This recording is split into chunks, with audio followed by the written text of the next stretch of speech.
Время 13:17. Минут 5 назад вышли с храма собора самого главного города Орши, собора Престой Богородицы. Незапланированный поход был. Помолились усердно. Практически за всех, как всегда, молимся. Решили снять такое коротенькое видео.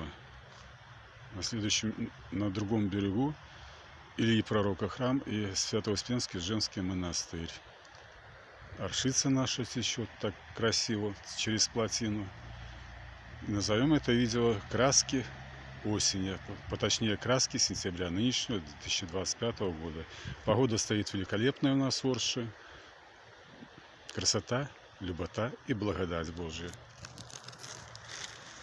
Всем доброго дня, такого же доброго вечера, здоровья и всех благ, хорошего, прекрасного настроения буквально на всей день и вам, и нам, Божьей помощи буквально во всех делах. Всего хорошего и доброго, благодарю за внимание. С родной Орши, Республика Беларусь. И небо сказочно красивое.